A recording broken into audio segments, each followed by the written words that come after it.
Di sebuah desa kecil yang damai, hiduplah sebuah keluarga yang sangat religius dan taat, dikenal karena kecintaan mereka pada Islam dan amal soleh. Di antara mereka, ada seorang gadis muda, cerdas, patuh, dan dipenuhi dengan cahaya keimanan. Sejak masa kanak-kanak, ia menunjukkan kecintaan khusus pada Al-Quran. Orang tuanya memperhatikan daya ingatnya yang tajam dan hatinya yang murni, sehingga mereka memutuskan untuk mendaftarkannya ke madrasah untuk menghafal Al-Quranul Karim. Dengan dedikasi yang luar biasa, ia menghabiskan hari dan malamnya untuk membaca dan menghafal ayat-ayat Allah. Guru-gurunya mengagumi kedisiplinan dan ketulusannya. Dalam waktu singkat, ia mencapai apa yang banyak orang hanya impikan. Ia menjadi seorang hafizah Allah, seorang yang telah menghafal seluruh Al-Quran. Penduduk desa mulai sangat menghormatinya, memanggilnya Hafizah Betty, putri yang membawa Al-Quran di hatinya. Orang tuanya bangga dan bersyukur kepada Allah karena memberkati mereka dengan anak yang berbudi luhur. Mereka percaya bahwa memiliki anak yang menghafal Al-Quran adalah sumber rahmat ilahi bagi seluruh keluarga. Gadis ITU sendiri awalnya rendah hati dan bersyukur. Setiap kali ia membaca Al-Quran, suaranya bergema di seluruh rumah seperti melodi kedamaian. Hidupnya tampak sempurna, penuh iman, ibadah, dan berkah dari Allah. Namun jauh di lubuk hati, sesuatu akan berubah. Sebuah ujian tersembunyi sedang disiapkan untuknya. Ujian yang akan mengungkapkan apakah hatinya benar-benar dibimbing oleh Al-Quran yang telah ia hafal. Seiring berjalannya waktu, gadis hafizah muda itu dikenal di seluruh desanya. Semua orang mengagumi kesolehannya dan lantunan Al-Quran yang indah. Para wanita dari rumah-rumah terdekat mulai mengunjunginya. Ingin belajar cara membaca dengan tajwid dan irama yang benar. Ia akan duduk bersama mereka dengan sabar, mengajarkan setiap kata dengan penuh pengabdian. Reputasinya menyebar dengan cepat, dan tak lama kemudian orang-orang menyebutnya sebagai simbol kemurnian dan petunjuk. Hari-harinya dihabiskan untuk sholat, puasa, dan mengajar. Ia bangun sebelum fajar untuk sholat tahajud, dan bibirnya terus-menerus sibuk dengan zikir kepada Allah. Kemanapun ia pergi, orang-orang menyambutnya dengan hormat. Banyak IBU berdoa agar putri-putri mereka menjadi seperti dirinya. Ia merasakan kebanggaan, bukan hanya atas pencapaiannya, tetapi atas cara orang-orang mengagumi imannya. Namun, seiring popularitasnya yang meningkat, tumbuh pula perasaan tersembunyi berupa kagum pada diri sendiri di hatinya. Ia mulai memperhatikan pujian yang dihujankan orang-orang kepadanya, dan tanpa disadari, hatinya mulai menikmatinya. Bisikan kesombongan merayap masuk ke dalam jiwanya. Ia mulai membandingkan dirinya dengan orang lain, berpikir, mereka tidak sholat sebanyak yang aku lakukan. Mereka tidak tahu Al-Quran seperti aku. Meskipun tindakan lahiriahnya tetap soleh, niat batinnya mulai bergeser. Apa yang dulunya adalah ibadah murni karena Allah perlahan berubah menjadi keinginan untuk pengakuan dan pujian. Hatinya, yang dulunya rendah hati, kini membawa jejak keangkuhan yang ia sendiri tidak sadari. Ini adalah awal yang sunyi dari kejatuhan spiritualnya, titik di mana ibadah mulai bercampur dengan kesombongan dan ketulusan mulai memudar. Namun tidak ada yang bisa melihatnya, bahkan ia sendiri. Ujiannya telah dimulai. Meskipun ia tidak tahu bahwa kesombongan tersembunyi ini suatu hari akan membawanya ke akhir yang menyakitkan. Seiring berjalannya hari, hati gadis hafizah muda itu mulai berubah perlahan namun kentara. Kerendahan hati yang pernah terpancar di wajahnya mulai memudar, digantikan oleh rasa bangga yang sunyi namun berbahaya. Setiap kali ia membaca Al-Quran, alih-alih merasakan kehadiran Allah, ia mulai merasakan keunggulan atas orang lain. Ia akan berpikir dalam hati, aku telah menghafal firman Allah. Aku lebih baik daripada mereka yang belum. Teman-temannya, yang pernah belajar bersamanya, menyadari perubahan ini. Ketika mereka membuat kesalahan kecil saat membaca, ia akan mengoreksi mereka dengan kasar, terkadang dengan nada mengejek. Kamu seharusnya malu, katanya. Kamu bahkan tidak bisa membaca dengan benar. Kata-katanya, yang dulunya lembut dan penuh kebaikan, kini menjadi tajam dan penuh ego. Penduduk desa tidak menyadari pergumulan batinnya, masih sangat mengaguminya. Mereka memujinya, berkata, betapa diberkatinya gadis ini, semoga Allah menjadikan putri-putri kita seperti dia. Dan setiap kali ia mendengar pujian ini, hatinya membengkak, karena bangga alih-alih bersyukur. Ia mulai percaya bahwa ia istimewa, terpilih dan murni, sementara yang lain biasa saja. Suatu malam, gurunya, seorang wanita tua yang dikenal karena kebijaksanaannya, memperhatikan keangkuhan dalam nada bicaranya. Ia berkata dengan lembut, anakku sayang, Al-Quran tidak hanya untuk dihafal oleh lidah, tetapi untuk dihidupkan dalam hati. Keangkuhan dan Al-Quran tidak dapat hidup bersama. Tetapi gadis hafizah itu hanya tersenyum tipis, tidak menyadari kedalaman kata-kata itu. Peringatan itu masuk ke telinganya, tetapi tidak pernah mencapai hatinya. Ia terus mengajar dan membaca, tetapi cahaya ketulusan perlahan-lahan meninggalkan jiwanya. Al-Quran yang sama, yang pernah merendahkan hatinya, kini menjadi sumber kesombongan. Ia tidak tahu bahwa kesombongan tersembunyi ini akan segera menimpakan padanya cobaan yang akan mengguncang iman dan nasibnya selamanya. Suatu sore, gadis Hafizah itu duduk di antara sekelompok wanita dari desa. Mereka mengobrol santai, dan seseorang menyebutkan seorang teman yang baru-baru ini membuat kesalahan kecil saat membaca Al-Quran. Gadis Hafizah itu tertawa pelan dan berkata dengan bangga. Dia menyebut dirinya pembaca yang baik. Dia bahkan tidak tahu aturan tajwid yang benar. Para wanita itu terdiam sejenak. Kata-katanya menusuk dalam. Gadis yang ia bicarakan tidak hadir, namun reputasinya dicabik-cabik dalam pertemuan itu. Momen tunggal itu menandai awal kejatuhannya. Lidahnya, yang dulunya digunakan untuk melantunkan firman Allah, kini telah menjadi senjata penghinaan. Ia mulai membicarakan keburukan orang lain. Bukan karena kebencian, tetapi karena keangkuhan. Setiap kali ia mendengar tentang kesalahan seseorang, ia akan dengan cepat berkomentar, "Aku tidak akan pernah melakukan itu." Pada awalnya, ia mengira itu tidak berbahaya. "Aku hanya mengatakan yang sebenarnya," katanya pada dirinya sendiri. Tetapi ia gagal menyadari bahwa kebenaran yang diucapkan dengan kesombongan menjadi dosa, terutama ketika menyakiti hati orang lain. Al-Quran yang telah ia hafal memperingatkan terhadap gibah, menggunjing, dan keangkuhan. Namun ia mengabaikan ayat-ayat itu. Hari-hari berubah menjadi minggu, dan kebiasaannya menjadi lebih buruk. Orang-orang mulai takut pada kata-katanya. Mereka tidak lagi merasa damai di hadapannya. Bahkan teman-temannya sendiri mulai menghindarinya, karena ia sering mengubah kesalahan pribadi mereka menjadi pembicaraan publik. Ia menggunakan pengetahuannya bukan untuk membimbing, tetapi untuk menghakimi.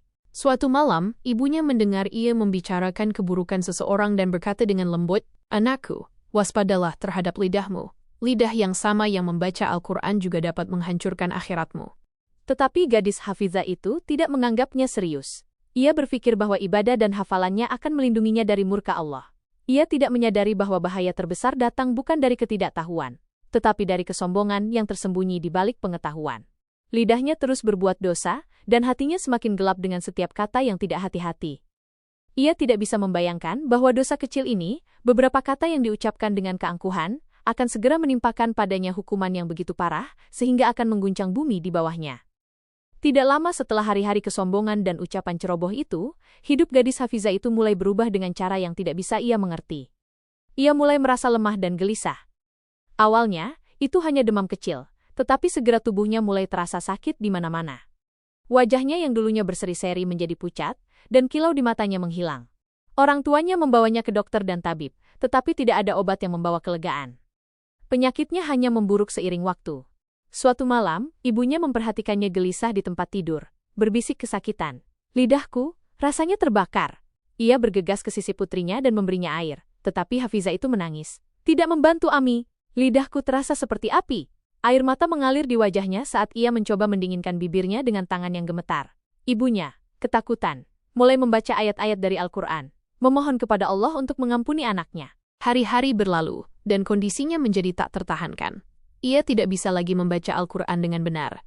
Lidahnya akan gemetar, suaranya akan memudar, dan setiap upaya untuk membaca akan berakhir dengan penderitaan. Lidah yang sama yang dulunya mengalir dengan firman Allah kini menolak untuk mematuhinya. Seolah-olah tubuhnya sendiri sedang menghukumnya atas apa yang telah ia lakukan.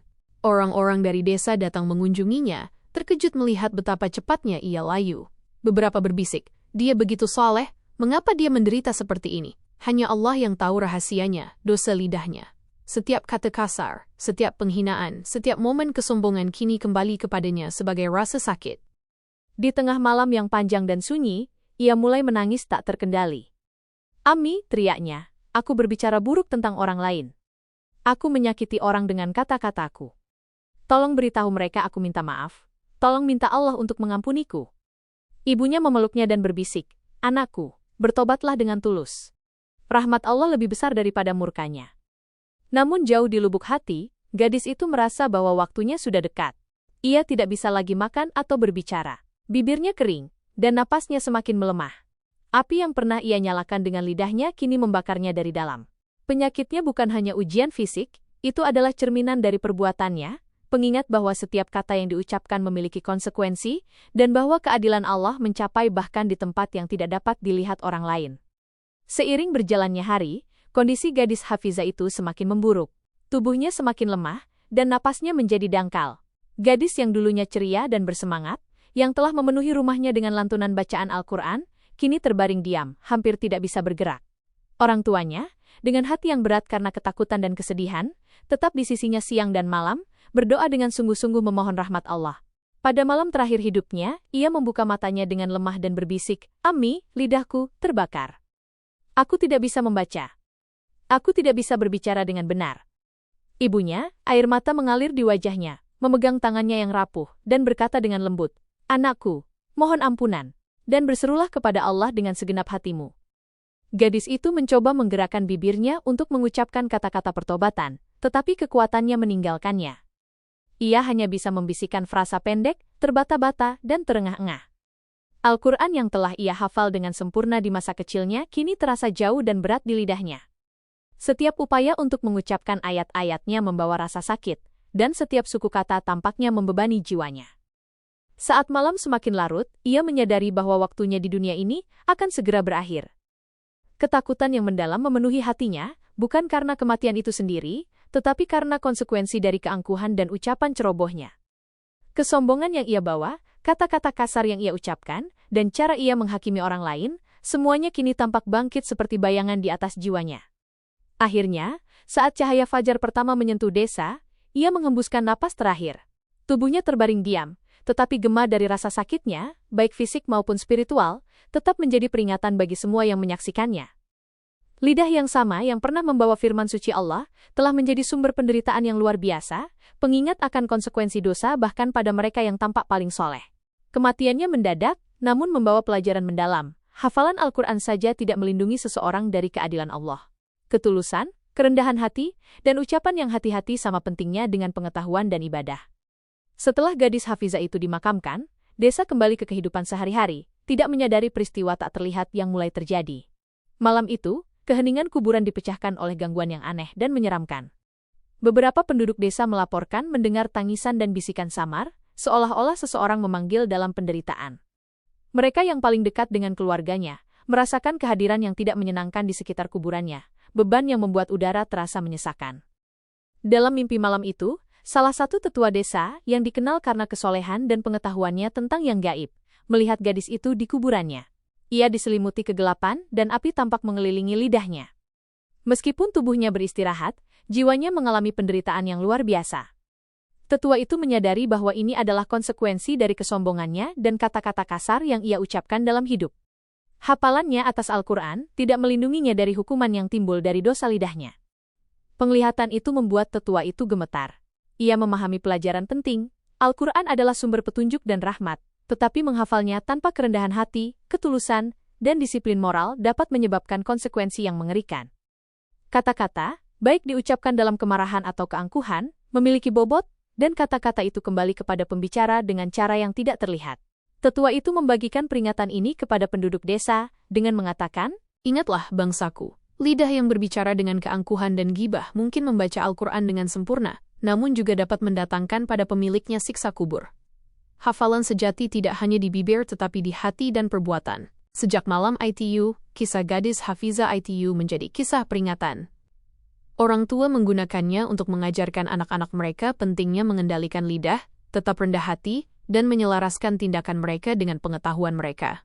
Bahkan penduduk desa yang pernah memujinya kini memahami kebenaran yang lebih dalam. Pengetahuan tanpa kerendahan hati dan tindakan bisa berbahaya, dan konsekuensi tak terlihat dari dosa adalah sangat nyata. Kisah itu menggemakan pelajaran abadi. Kuburan adalah tempat di mana realitas perbuatan kita bertemu dengan kebenaran keadilan Allah, dan lidah, yang dapat menyebarkan pengetahuan dan cahaya, juga dapat menjadi penyebab siksaan yang tak tertahankan. Kisah gadis Hafizah itu meninggalkan bekas yang tak terhapuskan di hati setiap orang di desa. Orang tua membagikannya kepada anak-anak mereka, guru menggunakannya dalam pelajaran, dan para tetua sering mengingatkan masyarakat akan maknanya yang mendalam. Menjadi jelas bagi semua bahwa menghafal Al-Quran, meskipun merupakan kehormatan dan berkah yang besar, hanya benar-benar berharga ketika dipasangkan dengan kerendahan hati, ketulusan, dan perilaku yang benar. Orang-orang merenungkan secara mendalam fakta bahwa lidah, alat yang sama yang digunakan untuk membaca firman Allah, juga dapat menjadi sumber dosa dan hukuman. Setiap kata kasar, setiap momen keangkuhan, dan setiap contoh ghibah memiliki bobot di mata Allah. Bahkan seseorang yang tampak soleh di luar mungkin menghadapi konsekuensi jika hati dan tindakannya tidak selaras dengan pengetahuannya. Kisah gadis Hafizah itu berfungsi sebagai pengingat yang kuat bahwa ibadah sejati tidak hanya dalam pembacaan, tetapi dalam perilaku, niat, dan rasa hormat terhadap orang lain. Ketulusan dalam doa, kerendahan hati dalam pengetahuan, dan kehati-hatian dalam berbicara sangat penting untuk mendapatkan keridhaan Allah. Kehidupan dan kuburannya menjadi pelajaran bagi semua orang. Dunia tak terlihat menyimpan konsekuensi jauh melampaui apa yang dapat dilihat mata, dan keadilan Allah itu sempurna dan tak terhindarkan. Pada akhirnya, penduduk desa mengerti bahwa iman tidak diukur hanya dengan hafalan, penampilan, atau pujian publik, tetapi dengan penyelarasan hati, lidah, dan tindakan dengan petunjuk Allah. Kisahnya menginspirasi banyak orang untuk bertobat, berbicara dengan ramah, dan menjalani hidup dengan kerendahan hati, berharap untuk menghindari nasib yang sama. Dengan demikian, kehidupan, kematian, dan siksaan di kuburan gadis Hafizah itu menjadi pelajaran abadi tentang kehati-hatian, refleksi, dan tanggung jawab moral, menunjukkan bahwa kehormatan terbesar dari pengetahuan terletak pada penggunaannya untuk kebaikan, dan bahwa keadilan Allah mencapai setiap hati, lidah, dan perbuatan.